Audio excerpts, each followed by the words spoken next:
Boa noite a todos. Então, o Robson me apresentou, né? Sou o Sidney Ribeiro, psicólogo e também diretor-geral aqui do Centro Hugo de São Vitor e professor de alguns temas específicos, né, relacionados à psicologia, filosofia, um pouco da vida espiritual também.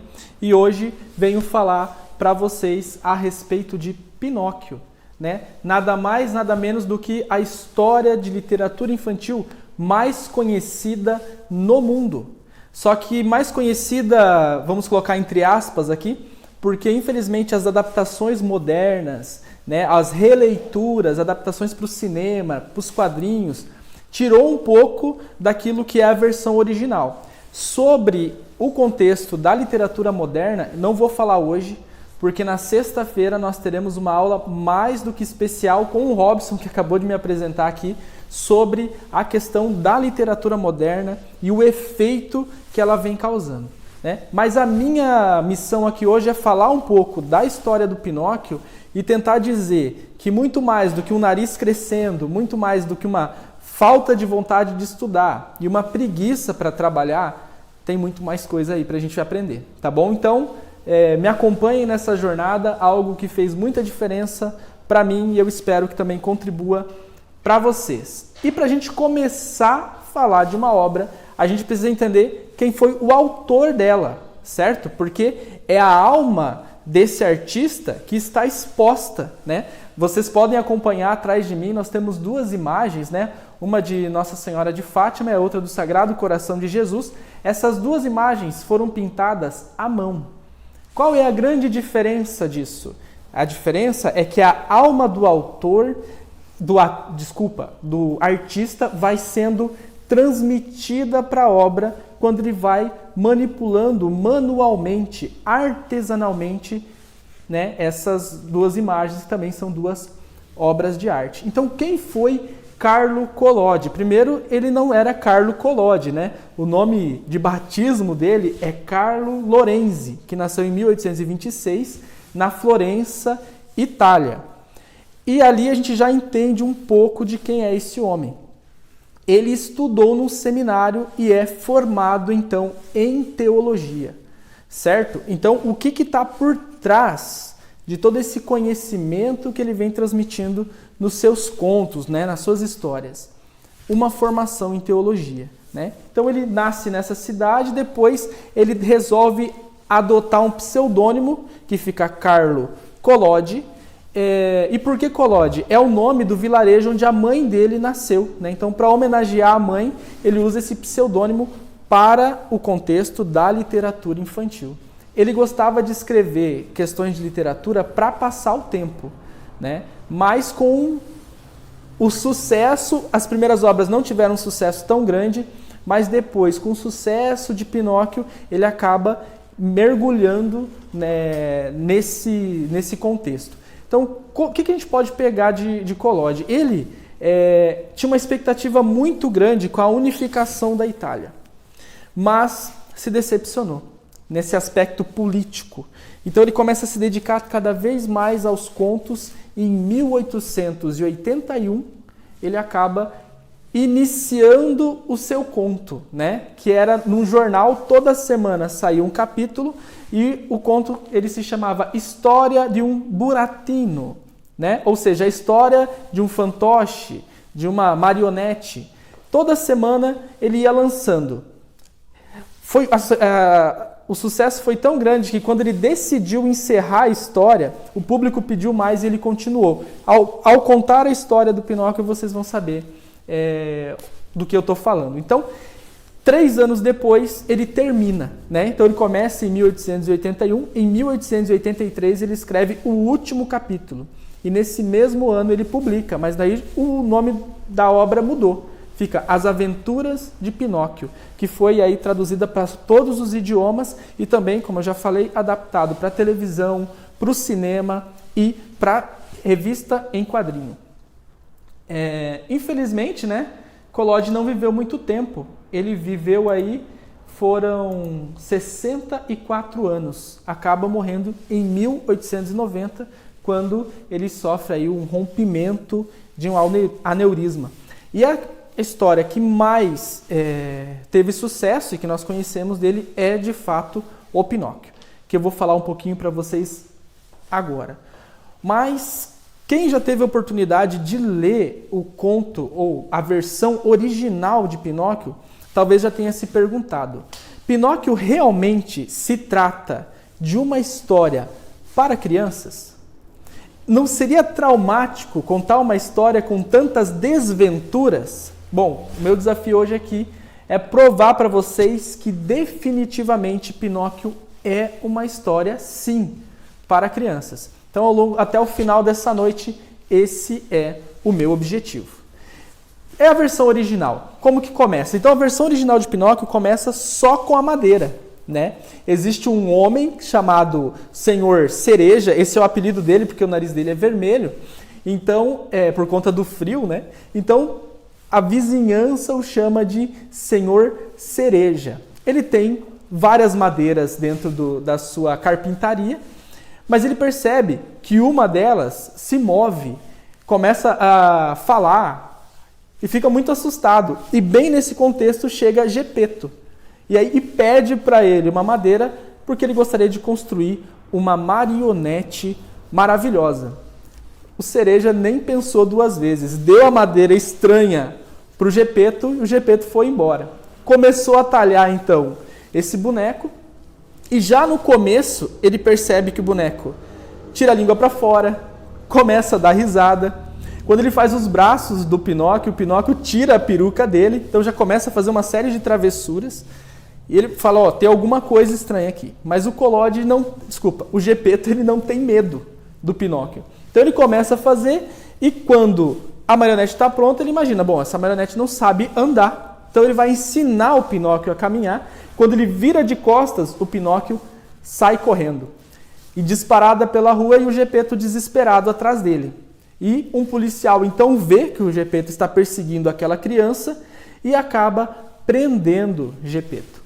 E Pinóquio, então, sem peso nenhum na consciência, volta para casa e finalmente ele encontra o grilo falante, famoso também na história da Disney, ele também aparece. E o grilo fala, olha Pinóquio, as crianças que fogem dos seus pais sem um motivo justo não se darão bem na vida e não serão felizes. E fala uma série de outras coisas. Pinóquio, de saco cheio, pega um martelo e joga no grilo falante. É isso mesmo. Pinóquio mata o grilo falante. Pouco tempo depois, ele começa a sentir uma fome e já pensa, nossa, o grilo tinha razão. Eu estou aqui passando fome, passando necessidade. Se eu estivesse cuidando do meu pai, se meu pai estivesse aqui, eu não estaria nessa situação. Então, Pinóquio sai para a rua, pede comida, toma banho de água fria numa noite gelada e volta para casa ainda pior. Com muita fome, ele decide então descansar próximo da lareira. Os pés dele estavam muito gelados, ele coloca bem mais perto e dorme. E enquanto ele dorme, os pés dele pegam fogo e ele acaba perdendo os pés. Nesse meio tempo, Gepeto é libertado e vai para casa. Quando o Pinóquio vai tentar abrir a porta, acaba caindo no chão, desesperado. Meu pai, socorro, estou sem meus pés. Gepeto entra na casa e acaba tendo compaixão de Pinóquio e refaz os pés do menino. Mas com uma condição. Olha, agora você precisa estudar. Pinóquio aceita a condição e vai para a escola. Mas para isso Gepeto teve que vender o único casaco que ele tinha, porque eles eram muito pobres, ele não tinha dinheiro para pagar o material para o Pinóquio ir para a escola. Então ele pega, troca o material por um casaco e Pinóquio vai em direção à escola, muito animado, mas no meio do caminho ele vê um circo, um teatro de marionetes. Muito curioso para ver aquilo, Pinóquio vai até lá, tenta entrar, não consegue, até que ele decide trocar o seu material pelo ingresso. Essa parte muito conhecida também. Quando ele está sentado assistindo o teatro, as marionetes do palco reconhecem ele e o chamam. Em vez de Pinóquio ir para casa, ele passa a fazer parte do grupo de marionetes, começa a conviver com eles. O chefe do teatro, né, ele é um homem com uma cara de muito mal, né? Conhecido até como come fogo, né? E ele tem uma desavença com Pinóquio, certo? Ele acaba se desentendendo e ele está assando um carneiro. E ele quer que o carneiro fique bem assado. Então ele fala, me tragam aquela marionete que eu vou jogar lá no fogo. A primeira mais uma vez, o Pinóquio se coloca numa situação de grande risco. E o Pinóquio implora, por favor, não me mate, eu não fiz nada, não me queime.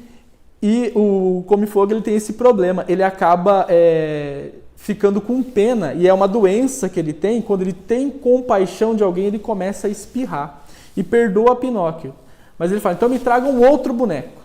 Aí vem uma cena muito bonita, porque Pinóquio vê que o Arlequim, que é outro boneco que está quase morrendo no fogo, e Pinóquio fala, olha, isso não é justo. Então se é para você queimá-lo, então queime a mim. Mais uma vez ele fica com pena dos bonecos, espirra pra caramba e fala, não, tudo bem, eu vou comer o meu carneiro meio cru. E fica curioso com a história de Pinóquio. Pinóquio conta que saiu de casa, que trocou o material que o pai havia conseguido para assistir o teatro. Então ele dá 5 moedas de ouro e fala, Pinóquio, pode ir para casa. Vai, pague o seu pai, volte para a escola. Então a marionete vai muito feliz, vai correndo e ali ela encontra 2 personagens mais sombrios, que é a raposa e o gato. A raposa e o gato conhecem Pinóquio, porque Gepeto está desesperado procurando o filho e elas conhecem um pouco da história. Pinóquio fala, nossa, que bom, vocês conhecem o meu pai? Eu fiz uma besteira, mas agora eu tenho aqui 5 moedas para poder devolver o dinheiro para ele, que ele vai precisar para que eu possa estudar. Então a raposa e o gato, né, já pensam, mas Pinóquio, então você tem 5 moedas de ouro? Que coisa boa! Mas você sabia que você pode multiplicar isso por 1000? Como assim? Existe um lugar chamado Campo dos Milagres, onde nós podemos plantar essas moedas e vai nascer uma árvore cheia de moedas. Pinóquio fala, é mesmo? Meu pai pode ser um homem rico? Sim, seu pai será um homem rico. E ele é seduzido por essa ideia e segue a raposa e o gato. É lógico que eles estavam mentindo. Eles vão para uma pensão, enchem a barriga e fogem de Pinóquio. Pinóquio tem que pagar a conta, que deu 1 moeda de ouro, sobram só 4. E eles falam que Pinóquio tem que encontrá-los na estrada à meia-noite. Porém, quando Pinóquio está caminhando, o grilo, ou melhor, a sombra do grilo falante reaparece e fala, Pinóquio, não confie nas pessoas que te oferecem muito por pouco, com pouco esforço. Então Pinóquio não dá bola de novo. É bem interessante que o grilo fala, então eu vou aqui pedir ao céu que te proteja do sereno e dos assassinos. Pinóquio não dá bola e segue, e de repente aparecem 2 assassinos. Mas vestidos com um capuz, então Pinóquio não reconhece. Um deles tenta pegá-lo, mas quando segura ele morde e arranca a mão daquele assassino, que é uma pata de gato, né? O Pinóquio não se deu conta, a gente já se dá conta, mas o Pinóquio não entendeu muito bem, saiu correndo e chega numa casa. Nessa casa, ele bate desesperadamente e aparece uma menina de cabelo azul turquesa na janela. E ele fala, por favor, abra, eu preciso entrar. E ela diz, olha, não é possível, porque todo mundo dessa casa morreu, inclusive eu. Só estou esperando o meu caixão chegar. Pinóquio não entende muito bem, mas nesse tempo em que ele está conversando com ela, os assassinos o pegam. E descobrem que ele esconde as moedas em sua boca.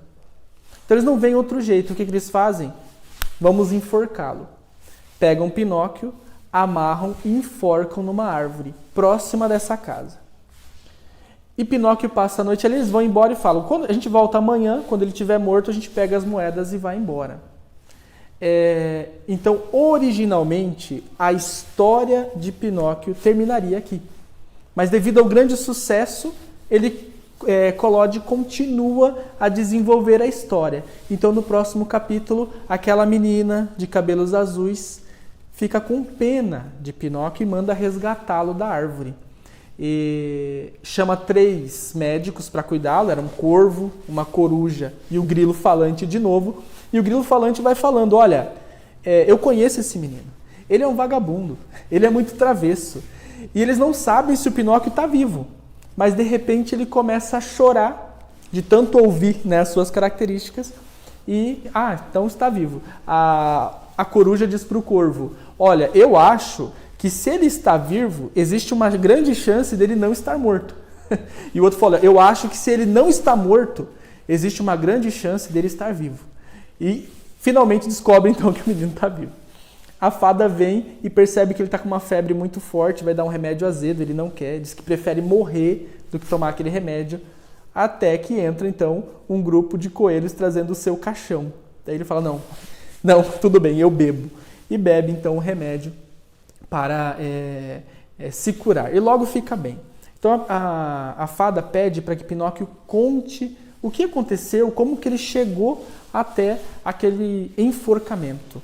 E ele vai indo muito bem, mas chega no ponto em que ele mente sobre as moedas. Ele diz que perdeu as moedas, mas elas estão com ele. Então acontece aquele episódio mais marcante de Pinóquio, o seu nariz cresce.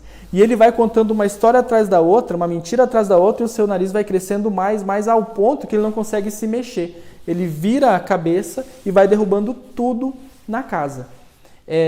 Começa a chorar desesperadamente e a fada dá a risada. Mas deixa ele chorar uma meia hora. Daí, com pena, ela bate as 2 palmas e pede, então, que milhares de pica-paus venham e piquem, né, o nariz de Pinóquio até que ele volta e fica no seu formato original. Pinóquio, então, desenvolve um grande afeto por essa menina, começa a chamá-la de irmã, mas ele fala, olha, eu sinto muita falta do meu pai. Eu quero reencontrar meu pai. Ela fala, fique tranquilo, o seu pai está vindo. Mas ele é um menino muito ansioso e pede, então, para que ele possa encontrar o pai no meio do caminho. E fala, por favor, me deixe ir, eu quero encontrar o meu pai no meio do caminho. A fada permite. Mas antes de encontrar o pai, quando ele chega perto da árvore onde foi enforcado, ele encontra novamente quem? A raposa e o gato, mas sem o capuz. Mas o gato está sem uma pata. Ele pergunta o que aconteceu. Então o gato inventa uma história, né? Ele diz que encontrou alguém passando fome e deu a sua pata para matar a fome, né, dessa pessoa, né? Eu acho que, se eu não me engano, era um lobo que estava passando fome. Mas é uma mentira, né? Então eles dizem, mas Pinóquio, você vai encontrar seu pai mesmo? Lembra da nossa proposta? Você pode entregar para ele 1000 vezes mais. E Pinóquio, mais uma vez, segue a raposa e o gato. Até que eles chegam, passam pelo país do engana-trouxas e chegam ao suposto campo dos milagres, onde Pinóquio planta as moedas e vai buscar água para regá-las. Quando volta, não tem moeda, não tem árvore, não tem gato, não tem raposa. Só tem um papagaio dando risada e falando como você é bobo de confiar em pessoas que te oferecem muita coisa com pouco esforço. Ele fica desesperado e vai até o juiz, que é um gorila, e fala, juiz, eu fui roubado.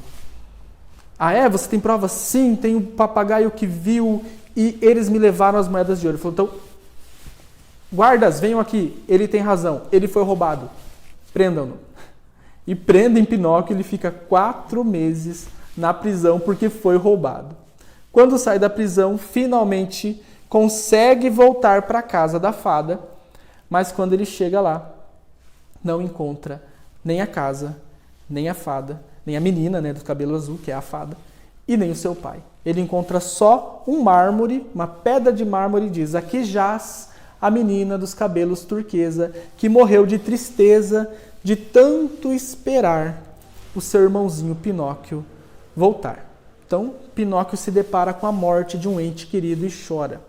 Enquanto ele está chorando, aparece um pombo e pergunta, menino, por acaso você conhece o Pinóquio? Pinóquio pergunta, por quê? Porque eu acabei de deixar um homem chamado Gepeto na beira do mar e ele está procurando o filho dele. Ele quer atravessar o oceano para encontrar o filho dele. E Pinóquio fala, sou eu, por favor, me leve. E o pombo o carrega até a beira do mar também.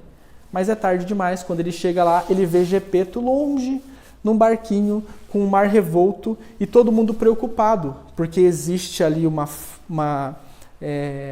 suspeita de que um enorme peixe, um peixe-cão ou um tubarão está na redondeza e pode engolir aquele barco inteiro. Então, desesperado, Pinóquio pula na água, nada, é chuva, é granizo, mas o barco desaparece, ele nada a noite inteira e não encontra o pai. Na manhã ele vê um pedaço de terra de uma ilha chamada Ilha das Abelhas Trabalhadoras, das abelhas operárias.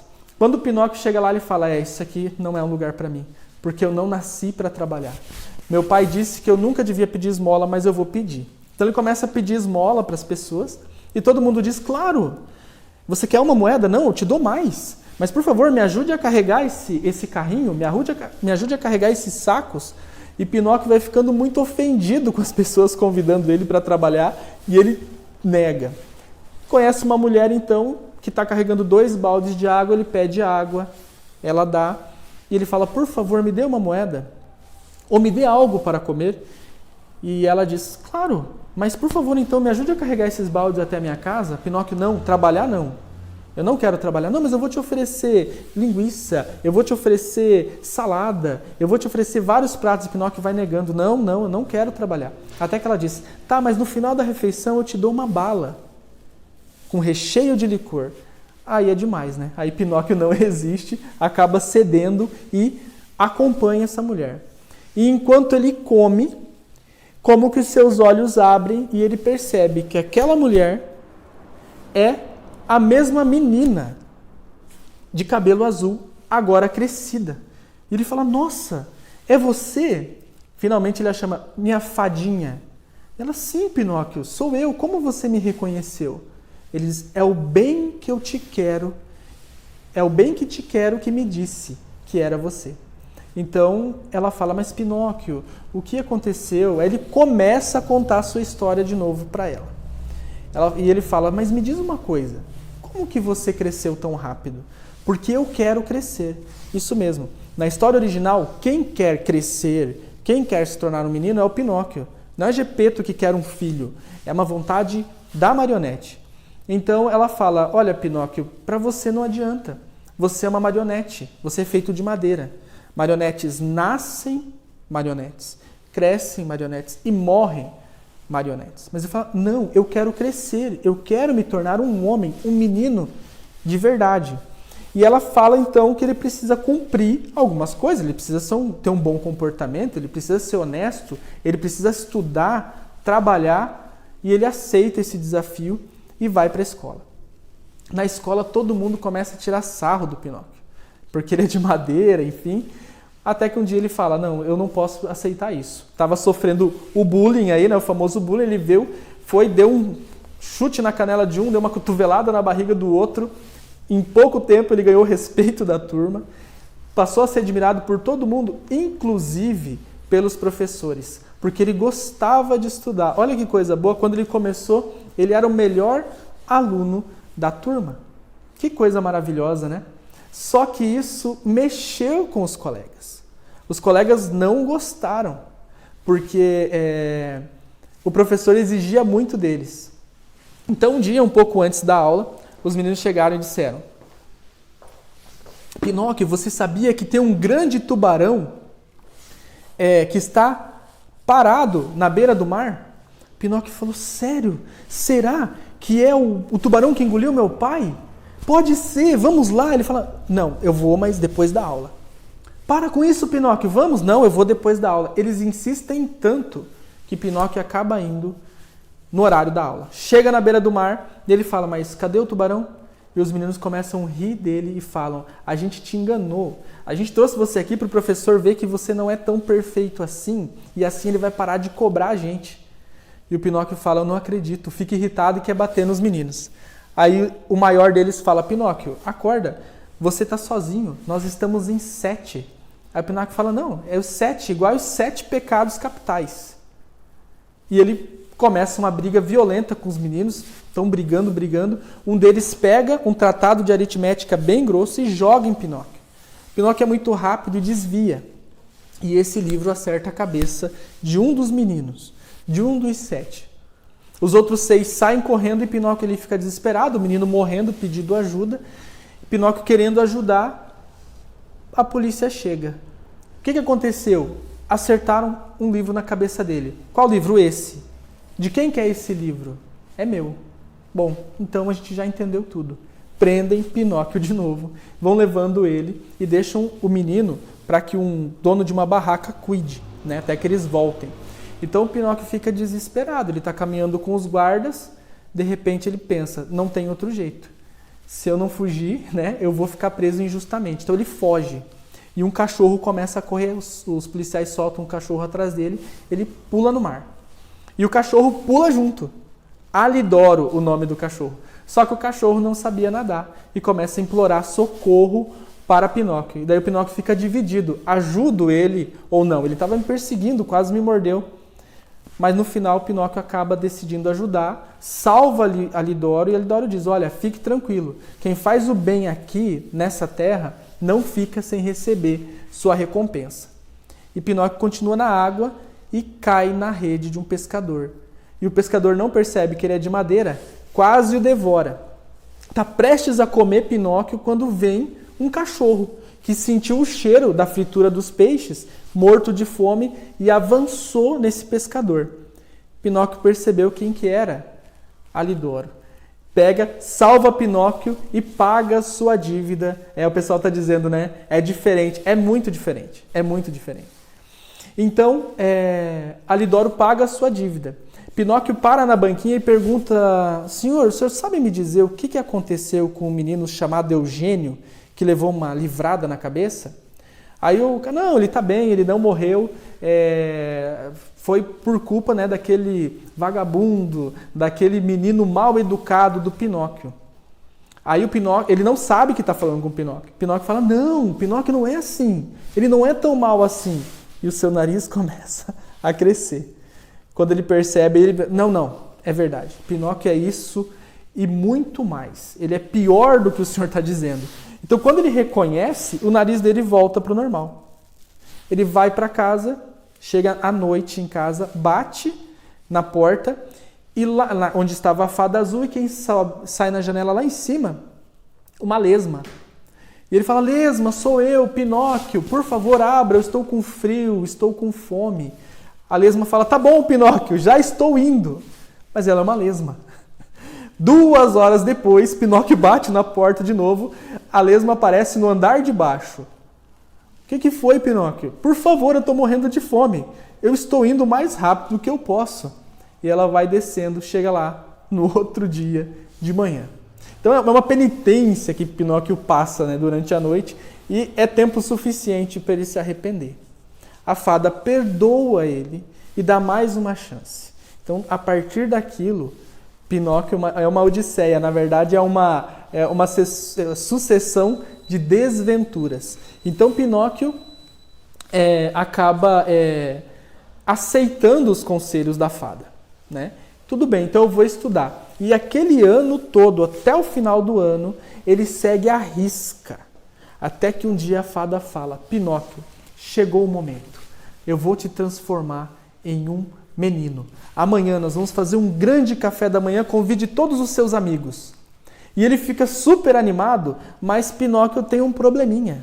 Ele é amigo dos meninos bons, mas também é amigo dos meninos maus. Sai convidando todos, mas tem um em particular que ele queria muito que fosse, que era tão agitado, que era tão espoleta que o apelido dele era Pavio, né? O pavio da pólvora ou da bomba, né, do dinamite, quando eu acendo, e ele queima. E ele não encontra, procura, descobre que Pavio estava escondido. E ele fala, Pavio, por que você está aqui? Eu vim te convidar para uma festa, amanhã eu me tornarei um menino de verdade. Vamos! Pavio fala, desculpa, Pinóquio, não dá para eu ir. Por que não? Porque hoje, à meia-noite, vai passar uma carroça que vai me levar para o mundo, para o país dos brinquedos, onde eu não tenho que estudar, onde é só brincadeira de manhã até a noite, não tem responsabilidade nenhuma. Vem comigo. Pinóquio, não, eu decidi ser um bom menino, não vou, a fada tá... Não, vem comigo. E eles ficam, isso era o meio da tarde. E Pinóquio fala, não, eu não vou. Pavio fala, então espera pelo menos a carruagem vir, aí a gente se despede. E Pinóquio vai ficando. E nesse tempo que Pinóquio vai ficando, Pavio vai seduzindo Pinóquio. Mas será mesmo? É isso mesmo? É, Pinóquio, é isso mesmo. Aí, de repente, dá 10 da noite, daí o Pinóquio fala, não, falta 1 hora para meia-noite, eu tenho que ir embora. Pavio fala, Pinóquio, você já ficou até agora, espera. De repente, a carruagem chega. E Pavio olha e fala, a carruagem vem com 12 burrinhos, né, carregando ela. Ele diz, Pinóquio, venha comigo. Ele fala, mas o que a fada pensaria de mim se eu for com vocês? Aí ele fala, para com essa melancolia, cara. Pensa só nisso. Você vai poder brincar todos os dias, de manhã até a noite. Daí Pinóquio dá 1 suspiro, 2 suspiros, 3 suspiros. E nessa parte aconteceu uma coisa muito interessante comigo, que eu estava contando para o meu filho, e quando eu falei, Pinóquio suspirou, meu filho abriu o olho. Suspirou, daí ele levantou da cama. Suspirou, daí ele bateu na cabeça e falou, não acredito, pai, eu não acredito. Peraí, filho. Aí eu li, e Pinóquio disse, arrume um lugar para mim, eu vou. Ele, eu não acredito, pai, por que ele fez isso? Foi uma reação muito interessante do meu filho, porque a criança ela vai vivendo a história, né? A expectativa. Ele quer se tornar um menino também junto com o Pinóquio e vê que o Pinóquio fez uma besteira. Pinóquio faz isso. Segue, não tem lugar para ele na carroça, ela está cheia de meninos, ele vai em cima de um burrinho que vai falando para ele assim, seu trouxa, quis fazer as coisas do seu jeito, agora você vai se arrepender para sempre. E Pinóquio não entende, um burro falando, vai embora. Chega lá, ele fica maravilhado. Nunca viu uma coisa tão impressionante, né? Um lugar tão maravilhoso. E ele acaba seguindo, então, o seu amigo Pavio, brincando, e fala, Pavio, olha que mundo maravilhoso, é mérito seu, obrigado por ter me convidado. E aí eles vão acompanhando esse processo até que se passam 5 meses no país dos brinquedos. E certa manhã, Pinóquio acorda e vê que as suas orelhas também cresceram.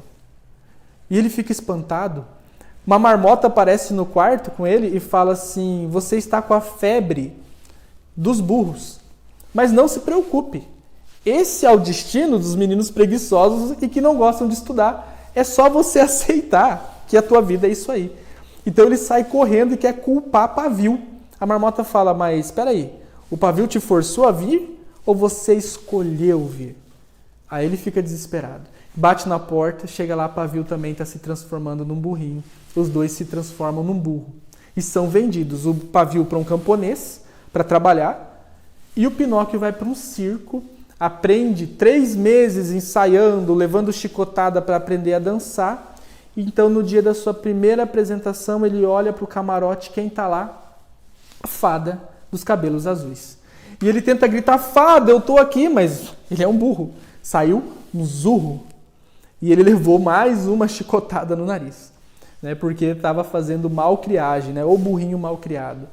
Ele foi fazer o seu número, então pular no meio de um arco em chamas, cai, machuca a perna e fica manco para sempre. O dono do circo fala, bom, para mim você não serve mais. O pessoal está falando do filme na versão original, mesmo o filme, apesar de ter mais fidelidade, muito mais fidelidade do que as outras versões, esse de 2021, com o ator que fez A Vida é Bela, esqueci o nome dele, mesmo ali tem muita coisa diferente, eu garanto para vocês, a história é bastante diferente. Porque daí o que acontece? O Pinóquio é revendido para um homem que não quer o burro para trabalho, ele quer só a pele do burro para fazer um tambor para a banda do povoado dele. E aí ele pensa, como que eu mato esse burro, né? Com dó de dar uma pedrada, uma facada, né?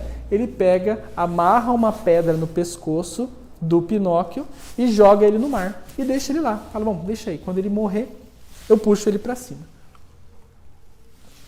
Quando ele puxou Pinóquio para cima, havia não um burro, mas um boneco de madeira.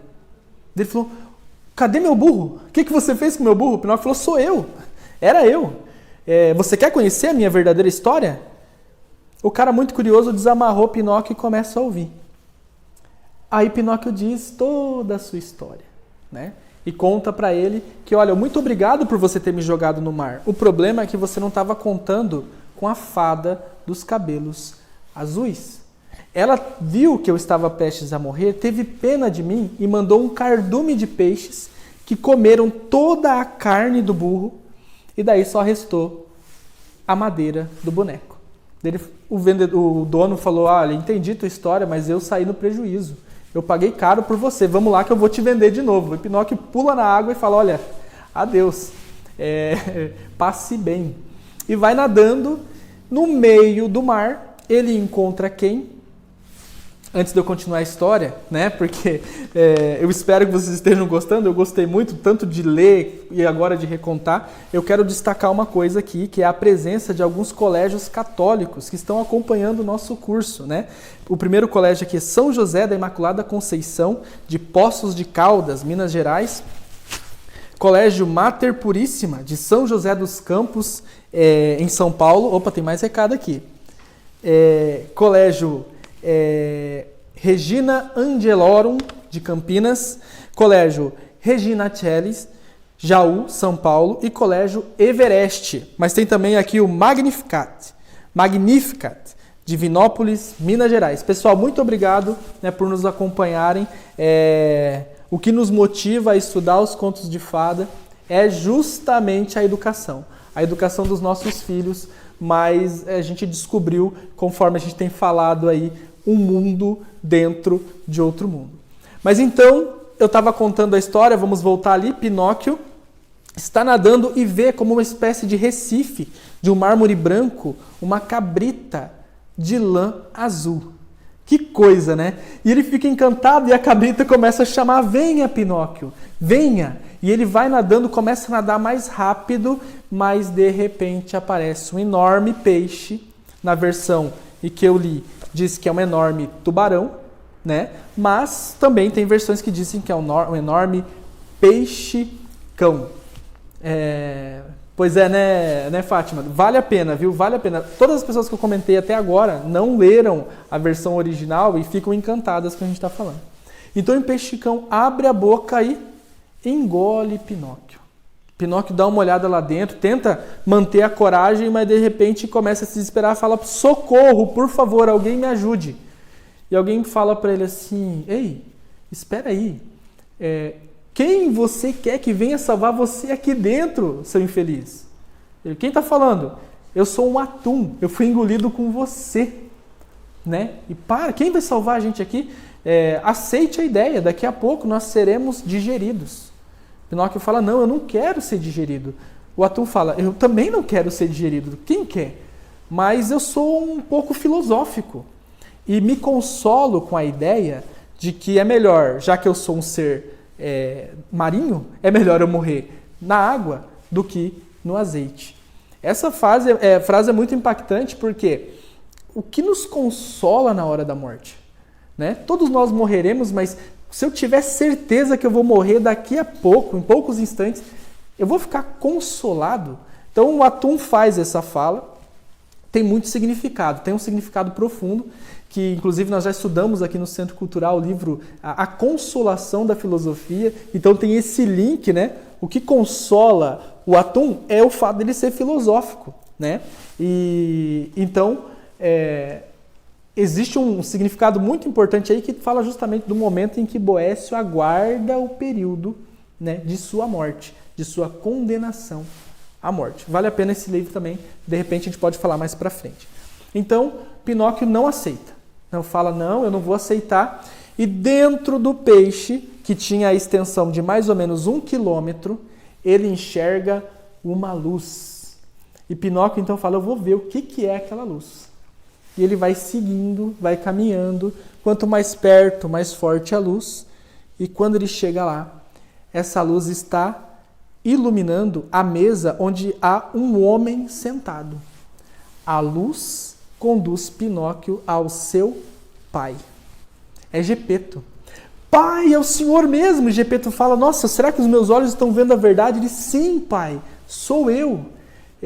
Que bom que eu encontrei, eu nunca mais me afastarei de você. Olha que coisa linda. Nunca mais eu me afastarei do meu pai. Mas Pinóquio fala, pai, o senhor me perdoou, não é verdade? E antes mesmo do Gepeto responder, ele fala, pai, como o senhor é bondoso. O senhor é muito bondoso. Mas eu... E daí acontece uma coisa fantástica. Pela primeira vez, Pinóquio olha para si e conta a sua história para o seu pai de uma forma completamente honesta. Ele olha para si e fala, pai, eu sou assim. Eu tive esses defeitos. Esses foram os meus erros. Né? E isso daí é uma transformação. Pinóquio foi transformado por dentro. Aí ele fala, pai, vamos embora. E o pai dele diz, Pinóquio, embora, filho, vamos aceitar. Não tem como fugir. Mas pai, o peixe dorme de boca aberta. Mas de que adianta? Eu não sei nadar. Eu carrego o senhor, pai. Não, mas como você, Pinóquio, vai me carregar, a gente vai morrer junto. Fala, pai, olha, tudo bem. De repente, a gente pode até não conseguir. Mas se a gente de fato tiver que, se está escrito no céu que nós temos que morrer aqui, teremos o grande consolo, Dalila, já vamos falar disso. Teremos um grande consolo de morrermos abraçados. Né? Isso me lembra aquela cena onde Jesus está no meio de dois ladrões e um deles olha e diz, Senhor, lembra-te de mim quando estiver no teu reino. Não é? E daí Jesus diz, em verdade eu vos digo, ainda hoje estarás comigo. Não é? Porque nós vamos morrer, né? Mas esse é o maior consolo que pode existir no momento da morte. Então, Gepeto aceita o convite do filho e se joga no mar, para a morte certa. E Pinóquio vai nadando, olha para trás, o pai está tremendo. E ele é tipo eu, né? Eu estou tremendo aqui, em Foz está frio, e ele não sabe se o pai está tremendo de frio ou de medo. Eu também não sei muito bem, né? Porque a gente nunca deu aula para tanta gente assim ao mesmo tempo. E aí ele fala, papai, não precisa ter medo. Eu estou aqui, confia em mim. Então Pinóquio vai nadando, mas vai sentindo as suas forças acabarem, suas forças vão acabando. Ele olha, papaizinho, me ajude, que estou morrendo. Né? Outra semelhança com a cruz, né? Meu Deus, né? Por que me abandonaste? E nessa hora surge quem? Um peixe, que é o atum. Ele falou, atum, o que você está fazendo aqui? Eu fugi junto com você. Na hora que você fugiu, eu segui você e vim aqui te ajudar, porque graças a você eu estou vivo. Então o atum carrega Pinóquio e o pai até a praia e os dois descem do atum. E Pinóquio fica muito grato, né? Se ajoelha e beija o atum de gratidão. E eles vão seguindo, né? Agora eles precisam reorganizar a sua vida. Mas Pinóquio, por ser idoso, estava muito doente. Então eles encontram uma casinha. E quem estava dentro da casa? O grilo falante.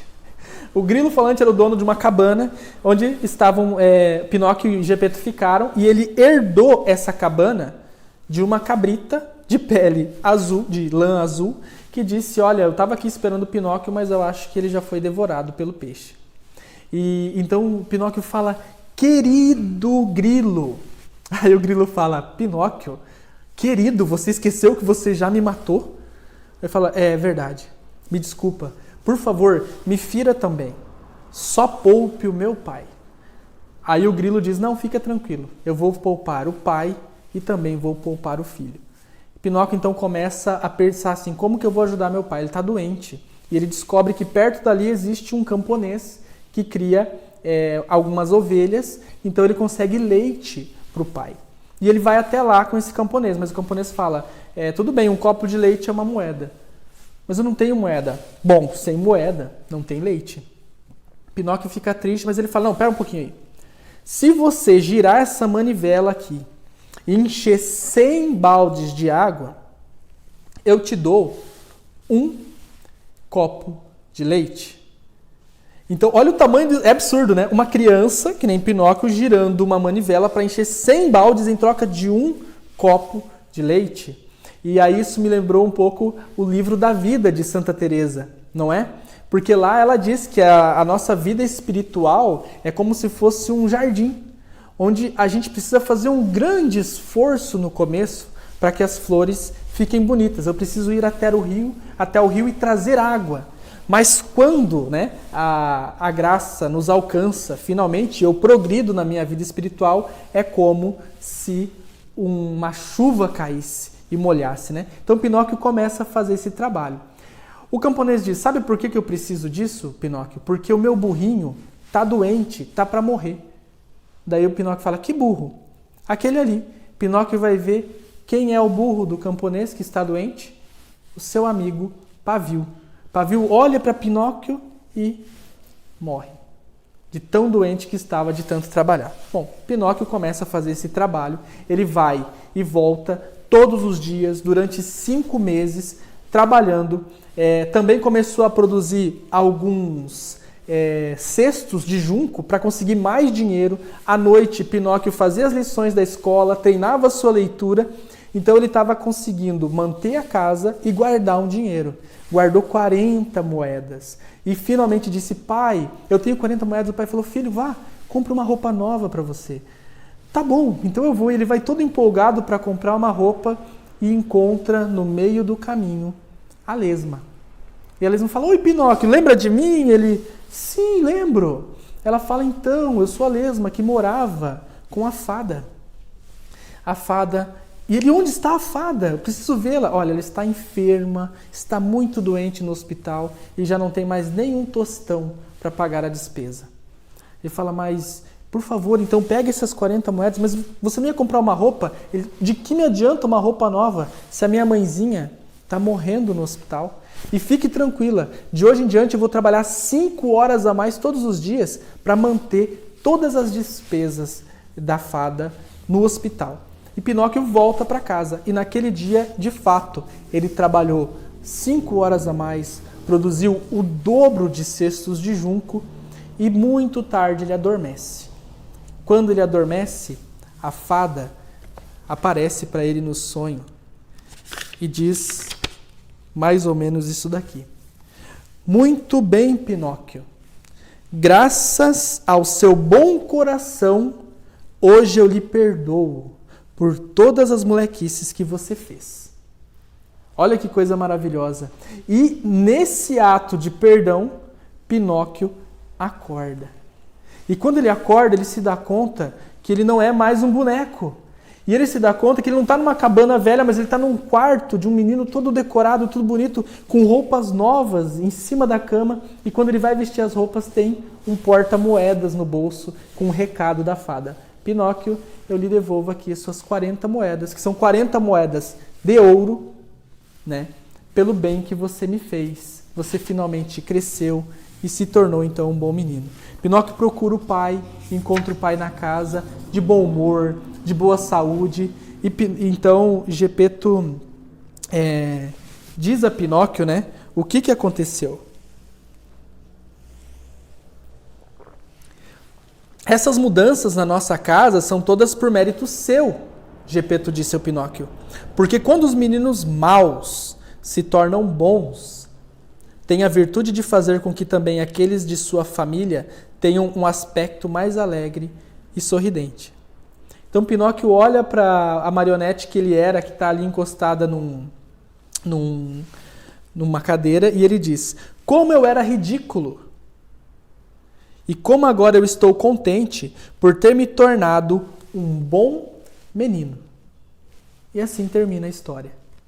Com um bom menino. Então isso aqui é um resumo. Gente, leia. Eu recomendo para vocês porque é uma coisa maravilhosa. Mas isso daí é um resumo da história, certo? Então, Sidney, que coisa, né? Só que é lógico, a gente encontra ali no meio da história o assassino, um enforcamento, uma morte, né? Algumas coisas assim que são aparentemente aterrorizantes. Então agora a gente começa a fazer uma pequena análise do conto, né? Pra gente dividir essa aula entre um resumo, mas também uma análise. Então, Sidney, essa história é sombria. Se eu conto para o meu filho, isso pode traumatizá-lo. Você que é psicólogo, por favor, me ajude. Então eu digo, conte. Conte porque a gente vem falando ao longo dos contos aqui, na aula de ontem, mas também em outros cursos que nós temos, que a criança, ela não pensa igual a um adulto. A gente tem que partir desse princípio, né? A gente, depois que cresce, quer educar os nossos filhos, mas nós pensamos de uma maneira completamente diferente. E é aí que a gente se equivoca. Então, vamos partir do princípio básico da psicologia. Tudo que nós conhecemos, tudo que está na nossa mente, entra na nossa mente pelos sentidos. 5 sentidos: visão, audição, paladar, tato, olfato. Tudo que a gente conhece. Eu desafio vocês, se alguém me disser uma coisa que conheceu sem os sentidos, ganha um chocolate. Desafio lançado.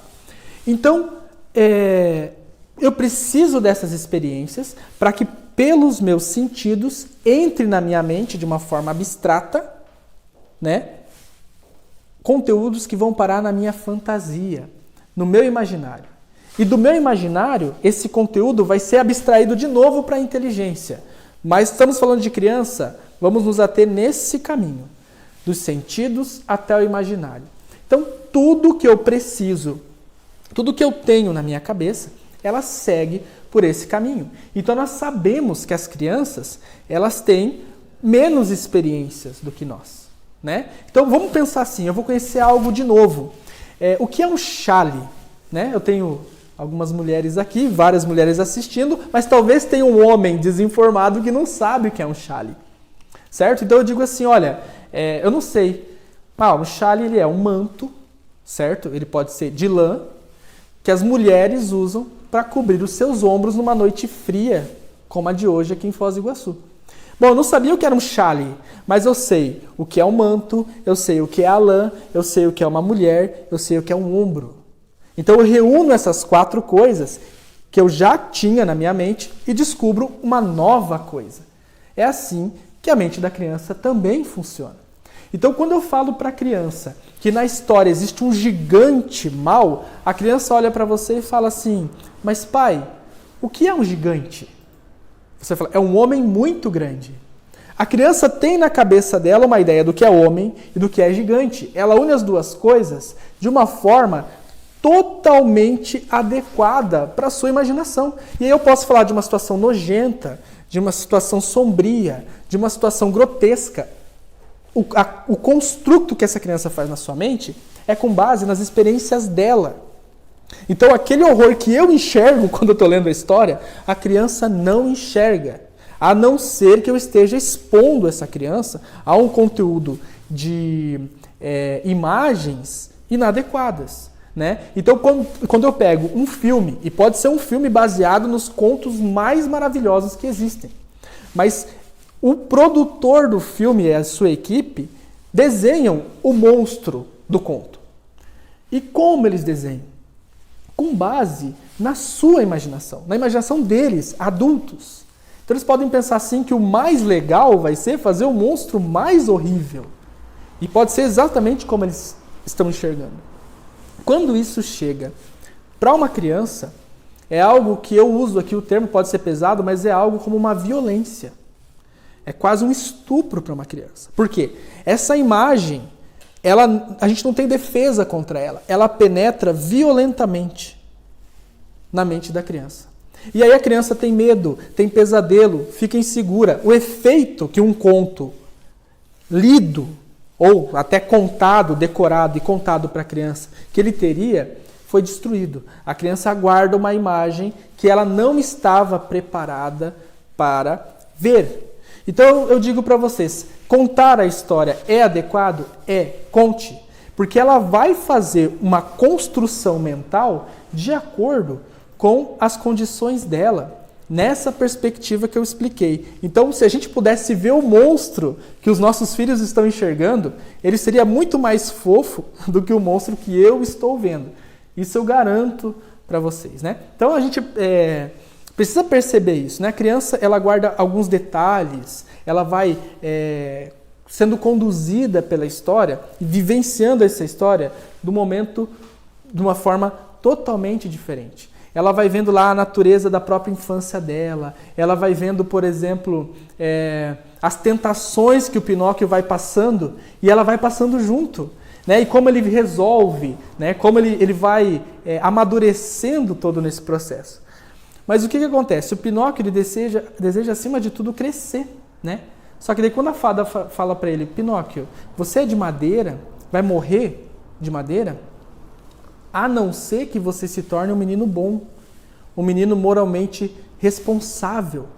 Então ele tem uma perspectiva, ele tem um caminho a seguir, então ele vai caminhando com isso. Porque veja bem, já imaginaram se Pinóquio tivesse se tornado um menino lá no comecinho da história, quando ele mata o grilo?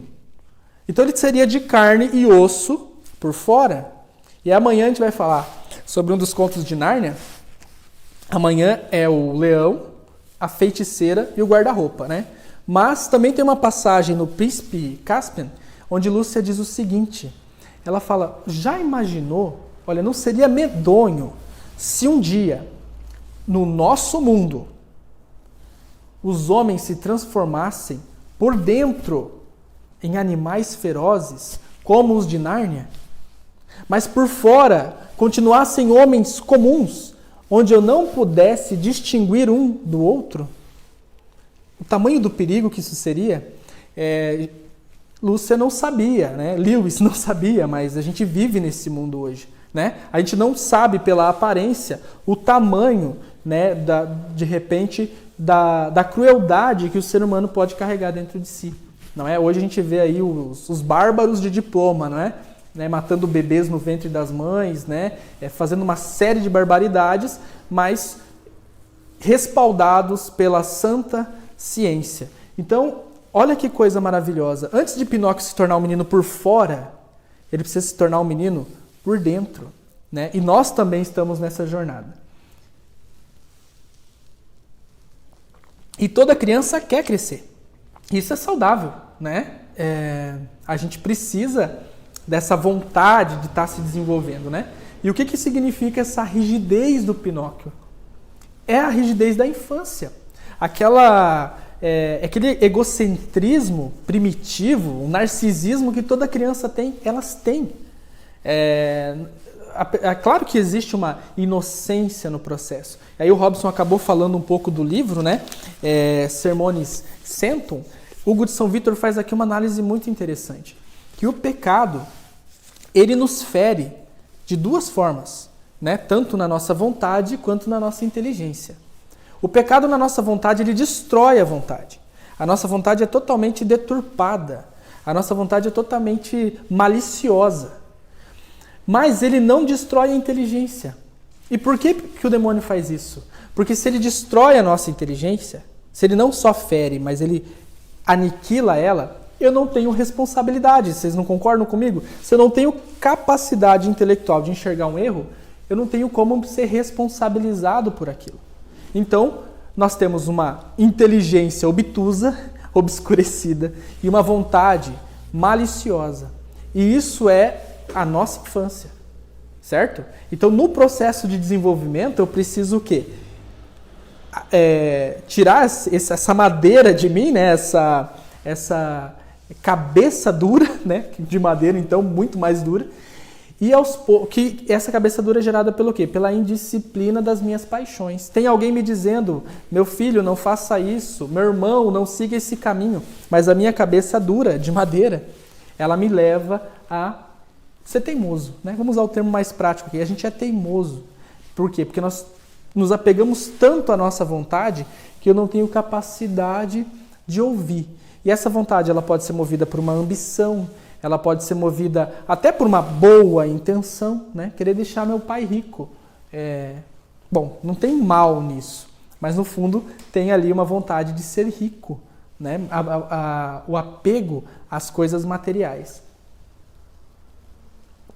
Mas, quando a gente vai entendendo o que é crescer, é uma criança que vai tendo uma relação mais adequada, primeiramente com os seus pais, a gente vê a genialidade do conto do Collodi, né? Ele vai trazendo para nós isso. O Pinóquio, ele quer reparar o erro. Quando ele foge do pai, ele quer encontrar o pai. Aí quando ele encontra, ele não quer mais se distanciar dele. Então essa é a saga do Pinóquio, né? A cabeça dura dele vai abafando uma capacidade inata que ele tem de ser responsável. Todos nós temos, né? Mas essa insistência do Pinóquio é o mais importante. Ele quer ser uma criança real, né? Ele quer se tornar um ser humano, mas um ser humano completo. Então, esses preceitos morais que o Pinóquio vai adquirindo, eles se transformam no quê? Né? Na carne, no osso de Pinóquio. Ele vai sendo transformado por fora. Porém, quando o Pinóquio se torna um menino, ele já tinha se transformado por dentro. Por dentro ele já era uma criança boa de verdade. E aí, o coração de Pinóquio se converte. Então, quando a gente vai falar de conversão, pode ser que muita gente esteja contaminado por aquela aula lá da autoescola, né, onde fala conversão, onde é mudar de rumo, né? A gente pensa, nossa, o Pinóquio se converteu, ele mudou de rumo. Não, não é isso. Quando a gente fala de conversão, a gente tem que lembrar daquela passagem onde Jesus converte a água em vinho. Eu me transformo em outra coisa. Eu me transformo num outro ser, numa pessoa nova. Isso é a conversão de Pinóquio por dentro. E quando ele se transforma por dentro, por fora também acontece naturalmente, né? Na história da Disney, assim, Pinóquio vai se tornando responsável e no final se torna menino pelos seus méritos. E para Disney isso é magia, isso não é magia. O mérito é o que a gente chama na teologia de justiça das obras. Mérito é isso, é dar ao outro o que lhe é de direito. Não é isso que acontece com a gente. Né? Quando a gente se arrepende, como Pinóquio se arrependeu, o que acontece conosco não tem um mérito nosso, tem um mérito daquele que está mais ou menos aqui, ó, e que obtém o mérito através da cruz. Esse é o grande mérito. Não é? Então, Pinóquio vai caminhando, mas vamos voltar aqui para a psicologia, né? Já estou lá no espiritual, mas vamos voltar aqui para a psicologia. Pinóquio vai caminhando, e o que mostra o amadurecimento dele? Primeira vez que ele vai contar uma história para o pai dele, ele conta a história toda confusa. Ele diz que o grilo é culpado porque ele matou o grilo. Depois, ele vai tentando contar a sua história de novo para a fada e o seu nariz cresce. Depois ele vai contar a história de novo para o dono que comprou ele e jogou o burrinho na água e de repente ele já conta a história de uma forma mais honesta. Mas o grande momento de Pinóquio é quando ele conta a sua história para o pai. Ele admite para o pai todos os erros que ele tem. Então, o que isso significa? Foi quando Pinóquio olhou para si e reconheceu as suas falhas. Então, isso daí é a grande questão, porque do ponto de vista psicológico, muitas vezes as pessoas chegam no meu consultório e falam: Sidney, eu estou aqui porque minha vida está difícil porque o meu marido, porque o meu filho. É difícil, não dá, olha, ele vem para terapia? Não vem. Então, e você? Olhe para si. E muitas vezes a gente não enxerga, mas existe responsabilidade naquilo que eu fiz. Por exemplo, no marido que eu escolhi, ou na esposa, né? Eu fui responsável por essa escolha. E eu não aceito. Eu não olho para a escolha que eu fiz, eu olho para a conduta do outro. Mas o que moveu o meu coração no ato da minha escolha? E aí eu chego no futuro e não consigo bancar a escolha que eu fiz.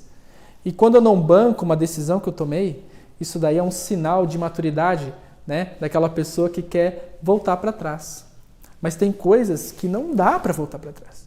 Uma atitude responsável é eu olhar para o meu filho e falar: eu tenho o dever de me entender com a minha esposa pelo bem dele. Certo? Eu tenho o dever de educar o meu filho pela minha esposa. Então, esse é o ato responsável de um adulto que se conhece. Lembram dessa frase? Conhece-te a ti mesmo? Não é uma pergunta. Isso que está lá no Apolo, né, no tripódio de Apolo, não é uma pergunta. Você se conhece? Não, é uma afirmação. É determinismo. Ela está no imperativo. Você deve se conhecer. Porque se você não se conhecer até o último dia da sua vida, você jogou a sua vida no lixo. Certo? Você não fez o que você não cumpriu a finalidade né, da sua existência. E isso que causa um trauma psicológico no adulto, que se dá conta que ele quis viver como um jovem, né, aquela coisa aventureira ao longo do tempo, e de repente ele percebe, a idade chegou, a morte está aí, a gente no meio de uma pandemia, muitas pessoas morrendo, elas olharam para isso e falaram, eu posso morrer a qualquer momento. Então, qual é o sentido da minha vida? Não é? E aí a gente precisa se conhecer para saber qual é o sentido. Quem eu sou? É isso que vai me dizer o rumo que eu preciso tomar. Então, do ponto de vista psicológico, né, a gente vai vendo isso. Pinóquio, a fome que tira Pinóquio do caminho várias vezes, que faz ele tomar decisões, a ganância dele, né? Isso tudo é uma coisa das paixões, né? E ele precisa, então, disciplinar essas paixões e vencer, né? No finalzinho lá, quando ele desce na praia, que o atum deixa ele, eu acabei não contando, mas ele reencontra a raposa e o gato. E ele não segue, ele prefere caminhar com o pai. Finalmente ele vence a tentação, não é? Agora, o que precisa para isso acontecer? Vamos voltar ali. A gente precisa de memória. Como assim, Cid, memória? Como que eu me torno uma pessoa responsável? Eu preciso lembrar de coisas para que eu possa fazer associações e resolver problemas. É aquele caminho de desenvolvimento da inteligência intuitiva que o Robson falou ontem na aula. Eu preciso de experiências para que eu possa ter uma memória. Se nós lembrássemos de todas as vezes que a gente quebrou a cara, a gente não repetiria os erros. Então, por exemplo, todo mundo já deve ter ouvido falar aqui de ressaca moral. Às vezes a gente tem ressaca moral, aquela coisa, eu faço uma coisa errada e daí eu olho para minha esposa, olho para os meus filhos, olho para os meus amigos que sabem que eu fiz aquilo e fico um pouco envergonhado. E daí eu falo, eu preciso mudar essa característica. Importante. Mas a ressaca é como se fosse uma ressaca física. Ela passa. Quando ela passa, eu me esqueço. A minha memória não me lembra. Cara, não faça isso de novo. Né? Eu acabo repetindo o erro. Então eu preciso de uma memória que me lembre, fala, olha, eu já fiz isso, já me dei mal, é melhor hoje eu optar por outra coisa. E essa memória depende de experiência. Agora, para uma criança é muito difícil, ela ainda é jovem, então ela não viveu muita coisa. Mas o conto de fada resolve esse problema. Como eu já falei, a criança, quando eu conto a história, ela vivencia essa história. Não é? Então, olha que coisa maravilhosa. Ela vai passando por aqueles impasses, por aqueles conflitos morais e vai tirando lição deles que no futuro ela vai usar para resolver problemas da sua vida e ela nem vai lembrar que isso se deve à história do Pinóquio. E esse benefício é ainda maior para os meninos, certo? Sou pai de 3 meninos, né? Mas o que acontece com a mulher?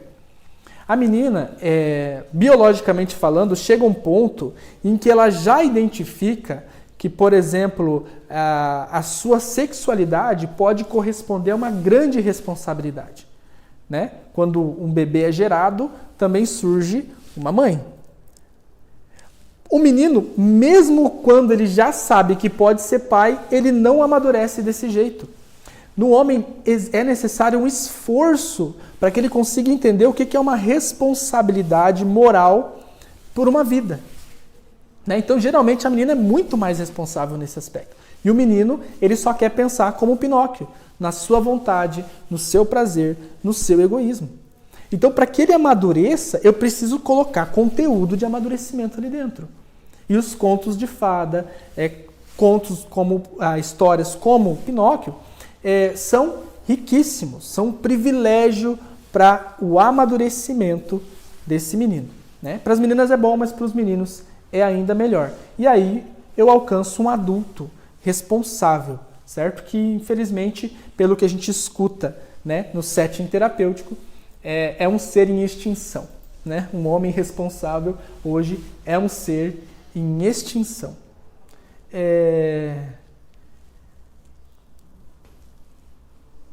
Quando Pinóquio entra dentro do peixe, ele chora, se arrepende e conta para o pai dele que está arrependido, a sua verdadeira história. Ele chega para o pai e fala a sua verdadeira história, seus erros, seus defeitos. Já começa a fazer uma alegoria espiritual aqui. E também já fica evidente essa formação teológica do Collodi, porque é isso que acontece no Confissões de Santo Agostinho. Ele olha para si e ele fala: eu roubei aquela laranja, não estava com fome. Eu roubei pelo prazer de roubar, pelo prazer de fazer o mal. Olha que coisa maravilhosa quando o Santo Agostinho percebe isso. É difícil para a gente reconhecer que tomou uma atitude que ela tinha uma malícia por trás. A gente fica sempre racionalizando, justificando: não, eu fiz isso porque tinha uma boa intenção, mas olha bem. Então, aí a gente já começa a ver a importância que é se conhecer e falar: não, eu fiz por maldade mesmo. E eu preciso me curar desse mal, né? Então, o que acontece com o Collodi? Além desse desenvolvimento psicológico, nós vemos aí uma grande reflexão espiritual, de progresso espiritual. Alguém colocou aqui no chat: pô, essa história do peixe lembra muito o profeta Jonas. É isso mesmo. O Collodi, ele combina a parábola do filho pródigo, né, o livro de Jonas e também a parábola do bom pastor. A gente está se caminhando aqui para a melhor parte da aula e também para o encerramento, que é entender esse significado teológico. Alguns deles, eu já falei aqui de Boécio, eu já falei aqui de o livro da vida de Santa Teresa, e também alguns devem ter pensado aí quando eu falei que Pinóquio estava comendo do lado da fada e de repente ele vê que a fada está com ele. Não foi assim no caminho de Emaús? Os discípulos, né, agora, os apóstolos estavam ali com Jesus e não sabiam. Quando estão comendo, é como se um véu caísse dos seus olhos. Então tem muita coisa. Vamos focar nessas três aqui, que é primeiro o filho pródigo. Então lá no começo, Pinóquio pega e foge do pai, certo?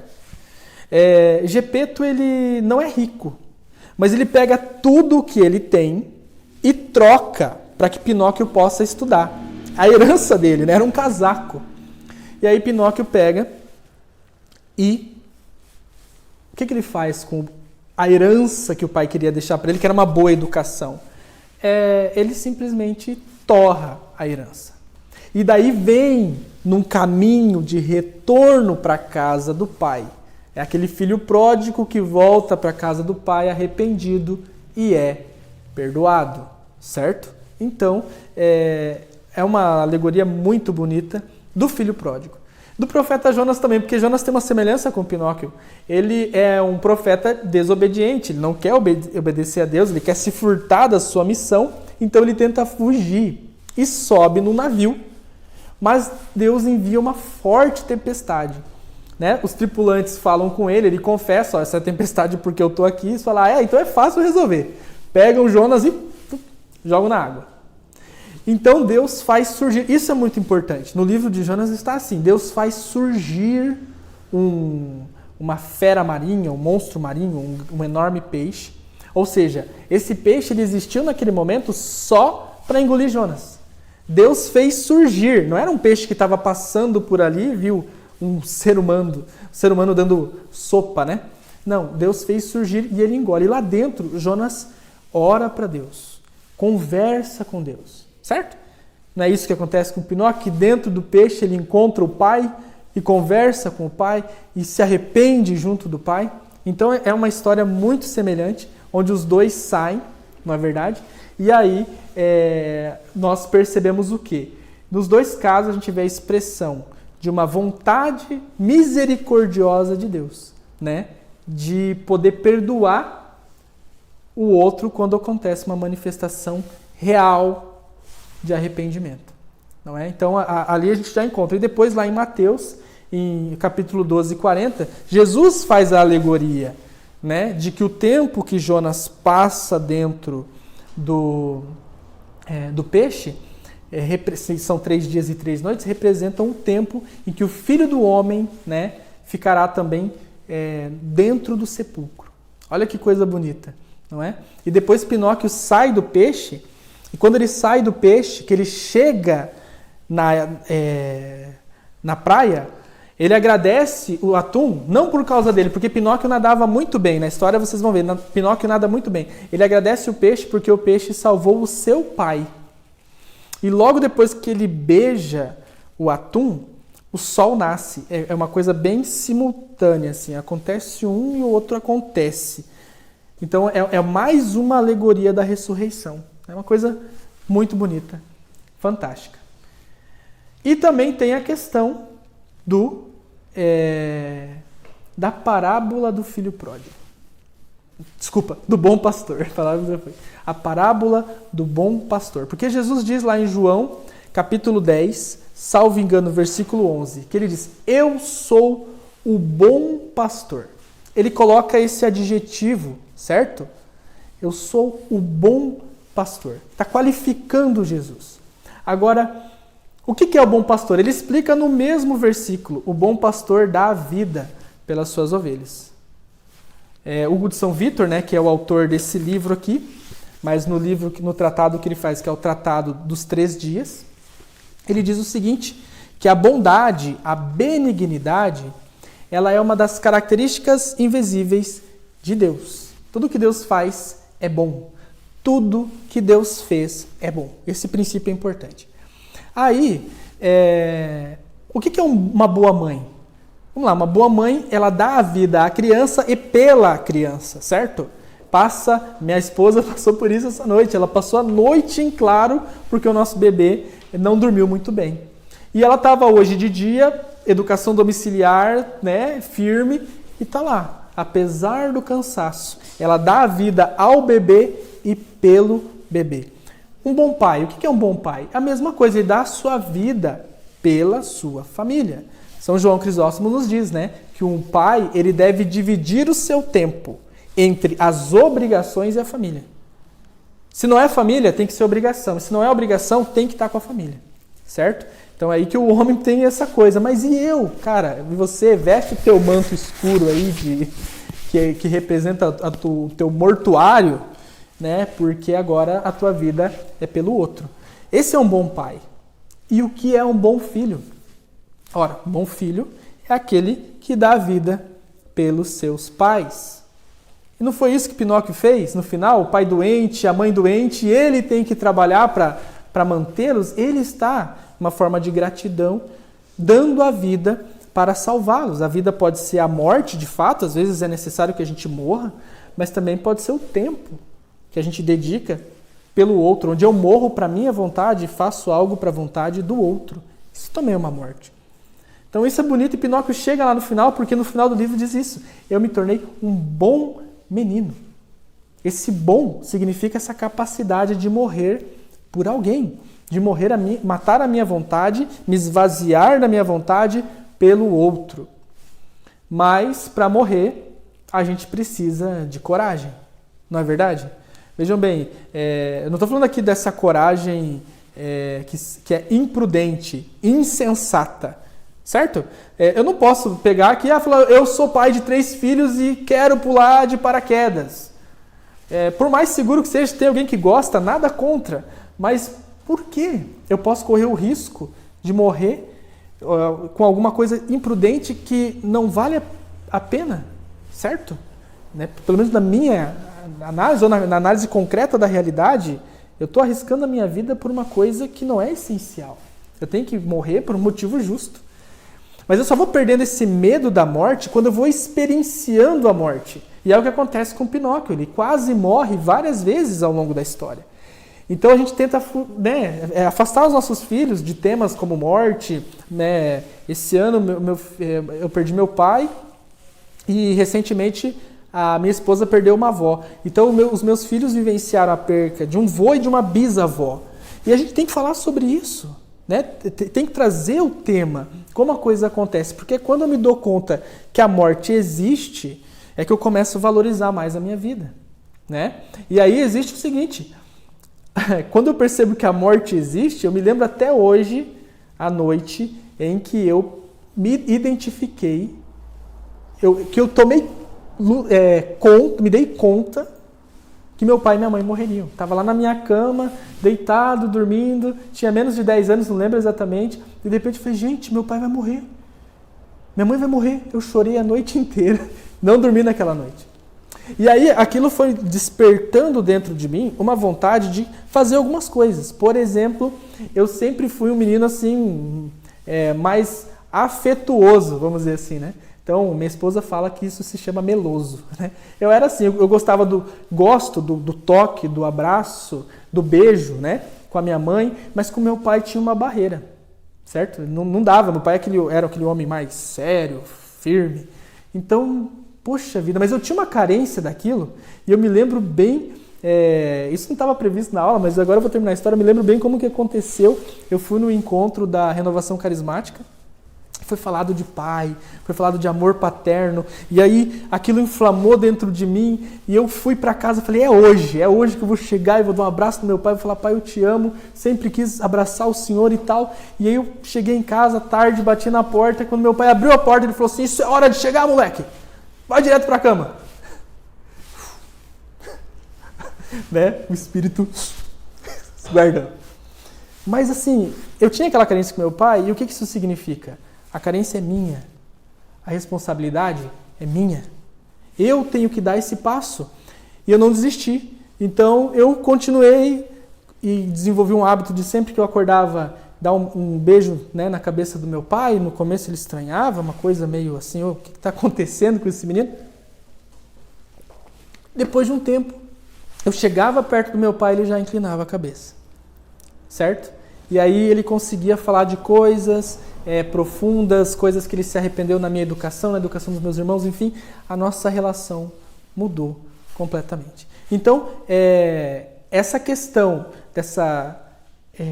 até perdi agora, né, o fio da meada, mas, assim, essa experiência com a morte vai nos fazendo pensar que eu posso perder o outro, e aí eu dou um passo, eu venço aquele orgulho, poxa, meu pai me tratou tão mal, tem tanto filho por aí ruim, né? Eu me achando um filho bom, né? Então, essa relação com a morte, ser amado para ser amável, isso mesmo.